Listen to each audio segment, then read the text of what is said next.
दोस्तों नमस्कार। जागो के नए अंक के साथ मैं प्रदोष चौहान के आप सभी का एक बार फिर से स्वागत करता हूं। दोस्तों 3 दिन हो गए बांग्लादेश हिंसा की आग में जल रहा है। बांग्लादेश के हिंदू आबादी त्राहिमाम कर रही है। हर मिनट हर सेकंड मौत की दस्तक का डर दिल में बैठ गया है। ना जाने कब दरवाजे पर उपद्रवियों का झुंड मौत बनकर खड़ा हो जाएगा। कुल मिलाकर अराजकता का मातम पसरा है। हिंदुओं के घर जला दिए गए, गर्भवती महिला के पेट पर लात मार दी गई है, हिंदुओं को पीट पीट कर मार दिया गया है, चौराहों पर लटका दिया गया है। दुनिया देख रही है, समझ नहीं आता क्या करे, कैसे बचाए हिंदुओं को।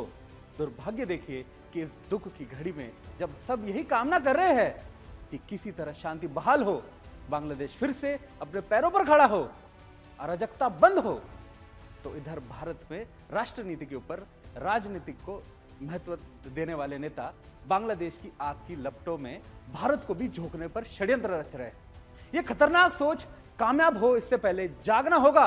आज के इस गंभीर संकट पर जागने का प्रयास रहेगा। तो चलिए शुरू करते हैं जागो का आज का कार्यक्रम।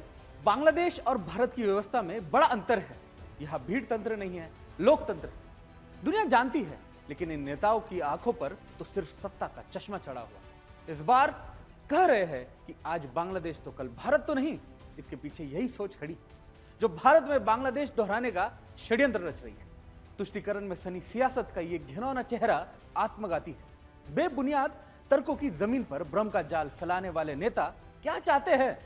उन्हें बांग्लादेश के संकट में कौन सा अवसर दिखाई दे रहा है, इस पर विचार करना जरूरी है। पहले आप ये रिपोर्ट देखिए, उसके बाद आपको विस्तार से पूरा घटनाक्रम समझाते हैं।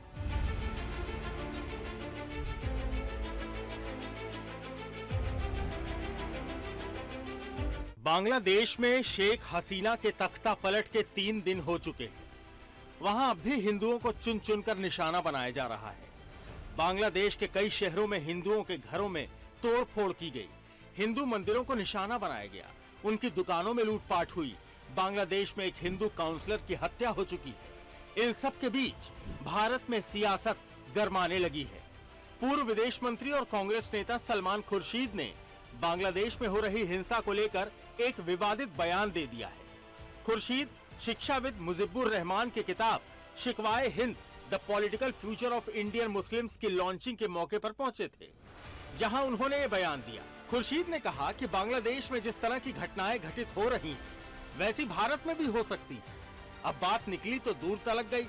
खुर्शीद की सोच का संक्रमण पार्टी के दूसरे नेताओं तक पहुंचा। मध्य प्रदेश के पूर्व मंत्री और कांग्रेस के वरिष्ठ नेता सज्जन सिंह वर्मा ने भी बांग्लादेश संकट पर विवादित बयान दे डाला। सज्जन सिंह वर्मा ने कहा कि 6 महीने पहले श्रीलंका की जनता प्रधानमंत्री के घर में घुस गई थी, फिर बांग्लादेश में यही हुआ, अब भारत का नंबर है। सज्जन सिंह वर्मा के भाषण का ये वीडियो सोशल मीडिया पर जमकर वायरल हो रहा है। ये वीडियो मंगलवार का बताया जा रहा है, जब इंदौर में कांग्रेस का विरोध प्रदर्शन हो रहा था। इसी दौरान कार्यकर्ताओं को संबोधित करते हुए सज्जन सिंह वर्मा ने यह बात कही। राष्ट्र नीति से ऊपर राजनीति को रखकर भड़काऊ बयान देने वालों की लिस्ट लंबी है, आगे दिखाएंगे आपको। लेकिन इन बयानबाजियों पर विवाद शुरू हो चुका है। भाजपा के राष्ट्रीय महासचिव तरुण चुग ने कहा कि यह भारतीय लोकतंत्र का मजाक उड़ाने वाला बयान है। इंदिरा गांधी ने 1975 में तानाशाही की पराकाष्ठा करते हुए देश में आपातकाल लगाया था। अभी भी कांग्रेस के नेताओं के अंदर आपातकाल की आत्मा घूम रही है। बांग्लादेश में मंदिर तोड़ना, हिंदुओं को मारना, विपक्षी नेताओं को चुन चुन कर मारना, इस पर कांग्रेस के लोग तालियां बजा रहे हैं। खुर्शीद के बयान पर बीजेपी सांसद संबित पात्रा ने कहा कि यह दिखाता है कि कांग्रेस पार्टी की सोच कैसी है। उन्होंने कहा कि मुझे याद आता है कि जब राहुल गांधी संसद में खड़े होकर कहते थे कि इस देश में आग लगेगी, दंगे होंगे, प्रधानमंत्री पर हमला होगा। कांग्रेस पार्टी जो देश का मुख्य विपक्ष है, क्या यही चाहती है? वो चुनाव में जीत नहीं पा रहे हैं, जिस कारण अपनी खींच इस प्रकार की अराजकता को फैलाकर निकाल रहे हैं। कुल मिलाकर यह सवाल खड़ा होने लगा है कि क्या भारत में बांग्लादेश दोहराने का षड्यंत्र चल रहा है। Bureau report, Sudarshan news.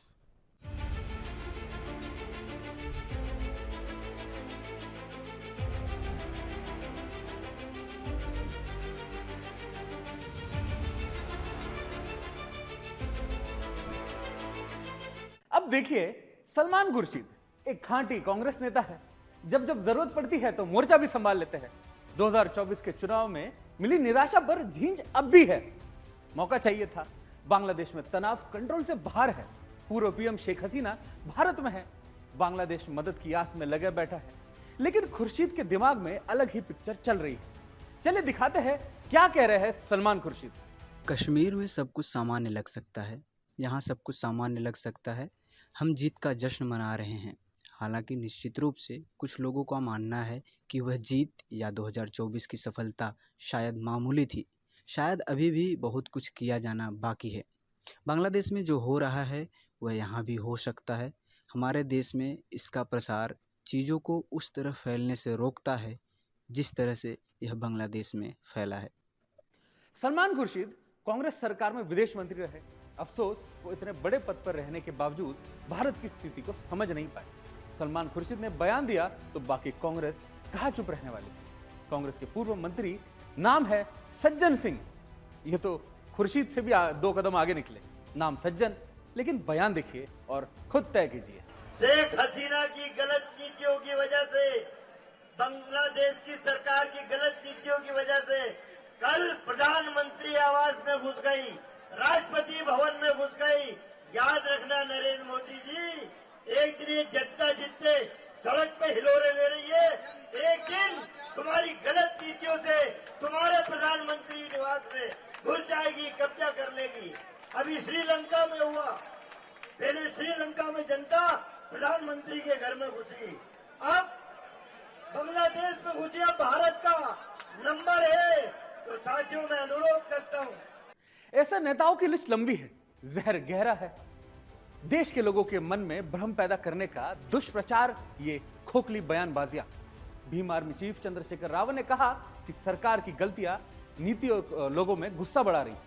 अगर सरकार आम लोगों की भावना को नहीं समझेंगे तो फिर क्या होगा। ये जो कभी कभी हुकूमतें अपने आप को मालिक समझ बैठती हैं और वो उस तरह के कानून बनाती है या जनता का मजाक उड़ाती है, तब ये खामियाजे भुगतने पड़े। मैंने सरकार से कहा था और मैंने सरकार विपक्ष दोनों से उनकी राय पूछी थी। यहाँ भी रिजर्वेशन को लेकर एक बहुत बड़ा मुद्दा हुआ है, सुप्रीम कोर्ट का ऑर्डर आया है, लेकिन जिस तरह सरकार ने और विपक्ष ने चुप्पी थाम रखी है तो ये लगता है कि लोगों में गुस्सा बढ़ रहा है। मैं मानता हूँ कि जब जनहित के मुद्दों पर जो है सरकार विफल होगी तो इसका खामियाजा भुगतना पड़ेगा। देखिए, बहुत बेरोजगारी है बांग्लादेश में, महंगाई ने वहाँ भी नुकसान पहुँचाया था और तमाम तरह से जो इंडस्ट्रियल एरिया सब चीज़ें ठप हो गया था, तो उसका खामियाजा जनता के विरोध के रूप में भुगतना पड़ा। बिल्कुल हमारा पड़ोसी मुल्क है, हमारे बहुत अच्छे रिश्ते हैं रहे हैं उनसे लंबे समय तक। हमें ध्यान रखना चाहिए कि उसका किसी तरह का नुकसान हमारे देश में ना हो और उस तरह की कोई आशंका या उस तरह की जो है कोई मूवमेंट हमारे देश में ना हो। तो विरोध को कुचलने की बजाय विरोध पर चर्चा करके उसको कम करने का काम करना चाहिए सरकार। आम आदमी पार्टी के बड़े नेता संजय सिंह ने भी इशारे में बहुत कुछ कह दिया। संजय सिंह ने कहा कि यहां भी कई बार झगड़ा कराने की कोशिश की जाती है। जो यहां नफरत का बीज बोते हैं और कोशिश करेंगे उनको जत्ता सत्ता से हटा देंगे। भारत दुनिया का सबसे बड़ा लोकतंत्र है। यहाँ कोशिश कई बार नफरत फैलाने की, झगड़े कराने की जाती है। अब विपक्ष की बयानबाजियों पर विवाद तो खड़ा होना था। अब बीजेपी के नेताओं ने भी इस पर खुलकर पलटवार कर दिया। क्या कहा बीजेपी के नेताओं ने, आइए सुनाते हैं आप। राहुल गांधी की दादी कांग्रेस नेता श्रीमती इंदिरा गांधी जी ने 1975 में भारत में तानाशाही की पराकाष्ठा करते हुए देश में आपातकाल लगाया था। अभी भी कांग्रेस के नेताओं के अंदर वो आपातकाल की आत्मा घूम रही है। अब कांग्रेस के नेताओं के लिए पाकिस्तान में, बांग्लादेश में सेना द्वारा तख्ता पलटने वाले लोग आदर्श बन गए हैं, उनको फॉलो कर रहे हैं। दुर्भाग्यपूर्ण है। आप चिंता करके देखिए, सोच करके देखिए किस प्रकार की सोच कांग्रेस पार्टी की है। आज मुझे याद आता है जब पार्लियामेंट में खड़े होकर राहुल गांधी कहते थे कि इस देश में आग लगेगा, इस देश में दंगे होंगे, इस देश में प्रधानमंत्री जी के ऊपर हमला होगा। तो वो क्यों कहते थे?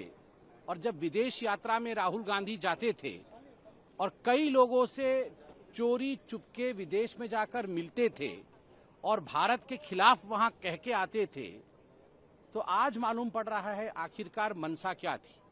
यह बहुत ही गंभीर विषय है। जब भारत के चारों तरफ बाकी देशों में इस प्रकार की परिस्थिति देखने को मिल रहा है, कांग्रेस पार्टी जो देश का आज मुख्य विपक्ष है, वह भी यही चाह रही है। देखिए, पड़ोसी राज्यों में साजिश ये महाशक्तियों का हमेशा से प्रयास रहा है। चाहे वो कोई भी महाशक्ति हो, जैसे चाइना का नेपाल में हस्तक्षेप, श्रीलंका में हस्तक्षेप, पाकिस्तान में हस्तक्षेप रहा है, और निश्चित रूप में बांग्लादेश में भी तख्ता पलट के पीछे कोई ना कोई बड़ी शक्ति का हाथ जरूर रहा है, क्योंकि इतना बड़ा आंदोलन एकदम से छिड़ जाए और लोग हिंसक हो जाए, ये एक प्रवृत्ति ठीक नहीं है पड़ोसी राज्यों में, और भारत इसको लेकर प्रारंभ से ही चिंतित है। भारतवर्ष में एक दृढ़ इच्छा शक्ति की सरकार है, हमारी वैदेशिक नीति मित्रतापूर्ण अपने पड़ोसी राज्यों से है, लेकिन भारत का ये भी एक संकल्प और स्टैंड है कि हम वहाँ के जो हमारे हिंदू समुदाय के अल्पसंख्यक हैं उनकी उत्पीड़ना ना हो सके। ये बयानबाजियां भारत में बांग्लादेश दोहराने में बड़े षड्यंत्र की ओर इशारा कर रही है। उधर बांग्लादेश में किस कदर अराजकता फैली हुई है वो दिखाते हैं आपको। सबसे पहले ये देखिए कि हिंदू युवकों को लाठी से कैसे पीटा जा रहा है। इस वीडियो में आप देख सकते हैं कि कितनी बेरहमी से चुन चुनकर हिंदुओं को पीटा जा रहा है। युवा शक्ति के मुखौटे में छुपे उपद्रवियों का ये झुंड कैसे लाठी डंडों से पीट रहा है। अगला वीडियो देखकर आपको सेहरे उठेंगे। एक घर के अंदर हिंदू परिवार पर यह उपद्रवी काल बनकर टूट पड़े। ये तस्वीर आपको विचलित कर सकती है। घर के मौजूद सभी लोगों को फांसी से लटका दिया है। छोटे मासूम बच्चे पर भी इन्हें तरस नहीं आया, उसके गले में भी फंदा लगाकर टांग दिया। हर तरफ सिर्फ चीख पुकार मची है, कोई बचाने को नहीं है। अब अगले वीडियो की तरफ चलते हैं। अब सड़कों के बीचों बीच हिंदुओं को मारकर लटका दिया गया है, तो दूसरी तरफ लोगों के घरों में खुद को कैद कैसे कर लिया है वो देखिए। उपद्रवियों का झुंड बाहर खड़ा है, उन्हें पता है कि यह घर हिंदुओं का है। लोग घरों में छिप गए, लेकिन कोई फायदा नहीं, वो दरवाजा तोड़कर घर में घुसने का प्रयास कर रहे हैं। अब अगला वीडियो देखकर तो आपको और विचलित होगा। अगली तस्वीर उस गर्भवती महिला की है जिसके पेट पर लातें मारी गई जब तक उसका गर्भ खराब ना हो गया, सिर्फ इसलिए क्योंकि वो महिला हिंदू थी। हिंदुओं से इतनी नफरत की, नाम जानकर ही मौत दी जा रही है। अब आप अगला वीडियो देखिए, इसमें दुकान जलाई जा रही है। यह दुकान दलित हिंदू राजन चंद्र की है जिसे फूंक दिया गया। बांग्लादेश के लक्ष्मीपुरा में झुंड बनकर आए गुंडों ने सड़क पे छोटी मोटी दुकान रखकर जिंदगी गुजार रहे दलितों को सब कुछ छीन लिया, उसकी दुकान को लूटकर आग लगा दी। आप जानते हैं यह हालात क्यों बन गए हैं बांग्लादेश में? क्योंकि जहां जहां हिंदू घटा वहां लोकतंत्र नहीं बचा। आपको यकीन ना हो तो इसे और बारीकी विश्लेषण के जरिए आपको दिखाते हैं। सबसे पहले आप ये देखिए कि बांग्लादेश की कुल आबादी में हिंदुओं की हिस्सेदारी आखिर कितनी है। तो अब आप ये देख सकते हैं हमारे बड़े स्क्रीन के जरिए, यहाँ पर जो बांग्लादेश की कुल आबादी है वो 16 करोड़ 98 लाख है, जिसमें से मुस्लिम पॉपुलेशन जो है वो 15.46 करोड़ की पॉपुलेशन है, यानी लगभग 17 करोड़ का 91 से 92% पॉपुलेशन बांग्लादेश में मुसलमान की, और हिंदुओं की केवल 1.35 करोड़ है, यानी 8 से 9%, जो कि कई वर्ष पहले कभी 23% हुआ करती थी, वो अब घटकर सीधा 8 से 9% पर आ गई है, और मुसलमानों की संख्या बढ़कर 91% पर जा चुकी है। तो ये थे कुछ आंकड़े जो हम आपको बताना चाहते थे। फिर ये हालात एक दिन में नहीं हुए।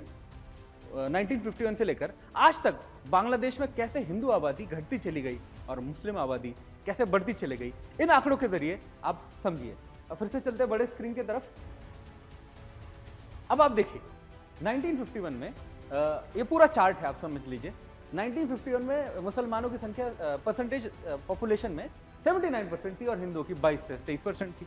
उसके बाद 74 आते आते ये आप राइज देख सकते हैं, 85% का एक शार्प राइज मिला है, और एक यहाँ पर शार्प डिक्लाइन मिला है हिंदुओं के पॉपुलेशन में। उसके बाद 2011 चलेंगे कई वर्षों के बाद तो वो 89% पर आता है, और फिर से हिंदू 10% पर आ गया है। यहाँ पर शार्प राइज है और यहाँ पर शार्प डिक्लाइन। और फिर अगर हम 2023 की बात करें तो 79 से लेकर, मतलब आज़ादी से लेकर 2023 की बात करें तो सीधा 79% से 91% पर मुसलमान आ गया है, और हिंदू 22% से 7% पर आकर रुक गया है। तो ये है बांग्लादेश की पॉपुलेशन की परसेंटेज। अब भारत सरकार प्रयास कर रही है कि जल्द से जल्द भारतीय नागरिकों को बांग्लादेश से निकाला जाए, लेकिन क्या आप जानते हैं कि बांग्लादेश में इस समय कितने भारतीय हैं? अब आप देखिए, हम फिर से स्क्रीन पर चलते हैं। ये सिंपल सा चार्ट जिसमें बांग्लादेश में भारतीय, जिसमें उनकी भारतीयों की संख्या केवल 19,000 है, जिसमें से छात्र 9,000 है, क्योंकि वहां पर कुछ कॉलेजेस है, उसमें हमारे छात्र पढ़ते जाते हैं, जो कि अभी वहां पर फंसे हैं। बहुत सारे लोगों को हिंदुस्तान भी लाया गया है, तो और काफी अभी टेंस का माहौल है। और उसके बाद करीब जिसमें से 7,900 लौट भी आए हैं, तो बचे हुए वहां पे छात्र अभी उनको भी रेस्क्यू किया जा रहा है। तो ये था बांग्लादेश का मुद्दा। अब हिंसा की आग तो दुनिया भर में चल रही है। अब चलते हैं एक और देश में जहां पर हिंसा की आग में पूरे देश को लपेट लिया गया है। अब आज बांग्लादेश के अलावा हम एक गंभीर और चिंताजनक मुद्दे पर भी बात करेंगे। ब्रिटेन को कभी दुनिया की ताकतवर शक्ति कहा जाता था, जहां बसी दुनिया भर से लोगों की उम्मीदें थी, लेकिन अब कट्टरपंथी दंगाइयों की आग में जुलूस रहे। ब्रिटेन जिसकी शांति और ताकत की मिसालें दी जाती थी, कट्टरता की दीमक से ग्रस्त हो चुका है। ब्रिटेन के कई शहर यानी लंदन, मैनचेस्टर, लिवरपूल और लीड्स अब दंगों की आग में जल रहे हैं। इस मुद्दे पर बात करने से पहले आप ये रिपोर्ट। लंदन में भारतीय उच्चायोग स्थिति पर बारीकी से नजर रख रहा है। भारत से आने वाले पर्यटकों को सलाह दी जाती है कि वो यूके में यात्रा करते समय सतर्क रहे और सावधानी बरते। स्थानीय समाचार और स्थानीय सुरक्षा एजेंसियों द्वारा जारी की गई सलाह का पालन करना और उन क्षेत्रों से बचना उचित है जहां विरोध प्रदर्शन चल रहे हैं। आपको बता दें कि हाल ही में Liverpool, Hull, Bristol, Leeds, Blackpool, Stoke on Trent, Belfast, Nottingham और मैनचेस्टर में पथराव देखने को मिला था।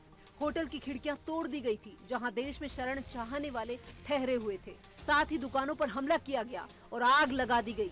वहीं भीड़ और पुलिस के बीच कई झड़पें भी हुई है। वहीं ब्रिटेन की गृह मंत्री यवेट कूपर ने भीड़ को चेतावनी देते हुए कहा कि वो इस तरह के आपराधिक अव्यवस्था और हिंसा की कीमत चुकाएंगे। Bureau report, Sudarshan news.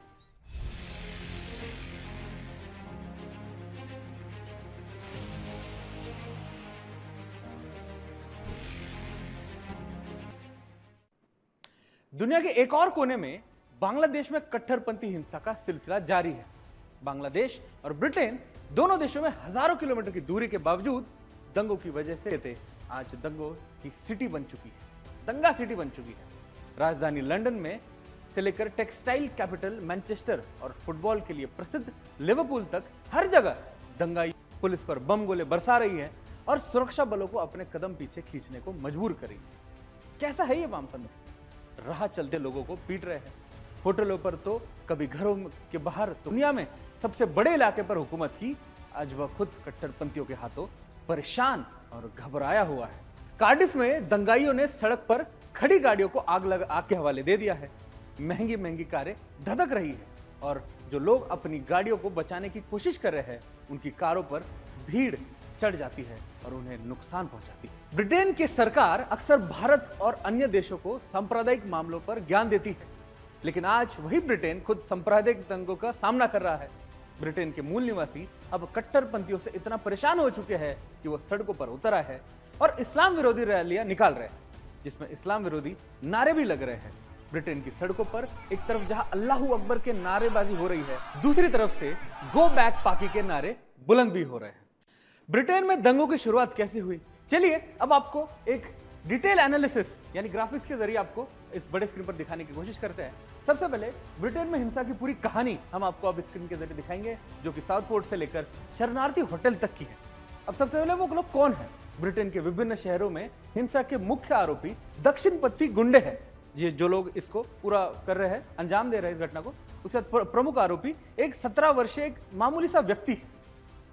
अब अगले साइड पर चलते हैं।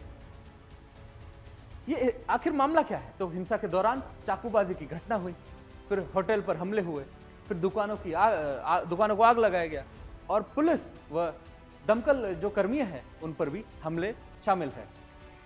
उसके बाद अगले पे चलते हैं कि कब हुआ? तो हिंसा के दौर पिछले एक हफ्ते से चल रहा है, यानी एक हफ्ते से ब्रिटेन आग की लपटों में जला हुआ है। फिर विशेष रूप से साउथपोर्ट में भी चाकूबाजी की घटना देखी गई है। अब अगले साइड पे चलते हैं, ये कहाँ हुआ?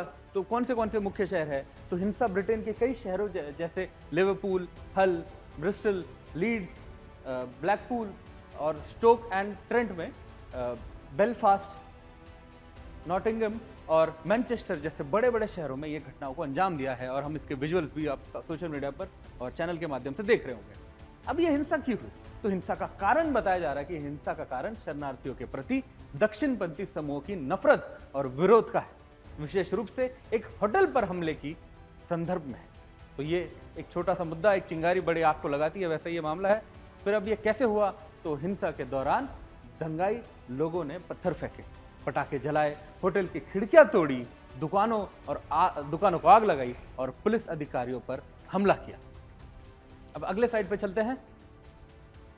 अब किसने रिस्पॉन्ड किया? तो रिस्पॉन्ड किया है ऑब्वियसली ब्रिटेन के गृह मंत्री येवट कपूर ने। फिर उन्होंने ये भी भीड़ को चेतावनी दी कि वो अपराधी हिंसा की कीमत जरूर चुकाएंगे। ये बहुत ही आक्रामक होकर उन्होंने बयान दिया था। फिर उसके बाद कितने ये लोग हैं जो इसमें शामिल है, तो पुलिस ने हिंसा के संबंध में कम से कम 400 से अधिक दक्षिणपंथी गुंडे को गिरफ्तार कर लिया है और भी खोजबीन जारी है। तो ये वो कुछ अहम मुद्दे और अहम मैं कहूँगा एनालिटिक्स है जो हम आपको स्क्रीन के जरिए दिखाना चाहते थे। अब चलते हैं अगले मुद्दे की तरफ। बात करेंगे विनेश फोगाट को फाइनल में हिस्सा लेने के लिए अयोग्य ठहराने वाले आईओसी के फैसले की। कुश्ती के 50 किलोग्राम वर्ग में विनेश फोगाट ने गोल्ड की उम्मीद जगाई थी, लेकिन 100 ग्राम वजन ज्यादा होने के कारण देशी उम्मीदें चकनाचूर हो गई। विनेश फाइनल प्रतियोगिता में हिस्सा लेने के लिए अयोग्य करार दे दिए गए हैं। कल रात विनेश फोगाट के सेमीफाइनल में जीतने की खुशी जो देश मना रहा था, वह सुबह होते होते खत्म सी हो गई। विनेश को मेडल तो नहीं मिलेगा, लेकिन उसके पिछली जीत को आईओसी रिकॉर्ड में दर्ज नहीं करेगी। यह नुकसान या निराशा केवल विनेश के लिए ही नहीं, पूरे देश के लिए। देश के 140 करोड़ जनता आज निराश है। आप इस रिपोर्ट के जरिए देखिए। भारत के लिए इस दुखद खबर ने आज उन तमाम भारतीयों के सपने को चकनाचूर कर दिया जो गोल्ड मेडल की आस में विनेश फोगाट से उम्मीदें लगाए बैठे थे, जिनकी उम्मीदों पर आज अंतर्राष्ट्रीय ओलंपिक समिति यानी आईओसी ने पानी फेर दिया। आईओसी के अनुसार विनेश फोगाट का वजन 50 किलोग्राम वर्ग के फाइनल मुकाबले से पहले ज्यादा पाया गया, जिन ज्यादा मिलने से उन्हें ओलंपिक महिला कुश्ती से अयोग्य घोषित कर दिया गया है। ओलंपिक में कुश्ती के वजन के नियम की माने तो विनेश क्वालिफायर और सेमीफाइनल दौर से पहले वजन मापदंड के भीतर थीं। वहीं अब वजन की वजह से डिस्क्वालीफाई होने के बाद वो रजत पदक की पात्र भी नहीं होंगी। ओलंपिक में कुश्ती के वजन का नियमों के अनुसार भार मापने के लिए एथलीट को सिर्फ सिंगलेट जर्सी में होना अनिवार्य होता है। जांच के बाद बीमार पहलवान को डिस्क्वालीफाई कर दिया जाता है। कार्यक्रम में भाग न लेने वाले और असफल एथलीट को प्रतियोगिता से बाहर कर दिया जाता है और अंत में बाहर हुए एथलीट को कोई भी रैंक नहीं दी जाती। ओलंपिक में कुश्ती के इन्हीं वजन नियमों के अनुसार तय कैटेगरी का जिम्मेदार कोई और है। आज 140 करोड़ टूटे हुए सपने इन सवालों का जवाब मांग रहे हैं। Bureau report, Sudarshan news. क्या यह मामला सच में एक साजिश का हिस्सा है या इसे लेकर कुछ और असत्यता है? इसके पीछे की सच्चाई क्या है, इसका पता लगाना बेहद जरूरी है। इस समय पूरा भारतीय खेल जगत के लिए यह एक महत्वपूर्ण मुद्दा है। विनेश की मेहनत, उनकी जीत, उनकी जिद सबने देखी है। 100 ग्राम का यह षड्यंत्र विनेश की क्षमता और प्रतिभा पर सवाल खड़े नहीं कर सकता। विनेश पर भारतीयों को गर्व है। मौके फिर आएंगे, बस ये आग दिल में जलती रहनी चाहिए। तो दोस्तों, ये था आज का जागो का एपिसोड। अगर आपको हमारा शो सही में पसंद आ रहा है तो आप इस कार्यक्रम का रिपीट टेलीकास्ट यानी पुनः प्रसारण आज रात 11 बजे और कल सुबह 8:30 बजे यानी मंडे, ट्यूसडे, वेडनेसडे जब भी जागो होता है तब आप इसको देख सकते हैं। बाकी मुझे दीजिए अनुमति, आज के लिए इतना ही। लेकिन आप जागते रहिए और देखते रहिए सुदर्शन न्यूज। जय हिंद।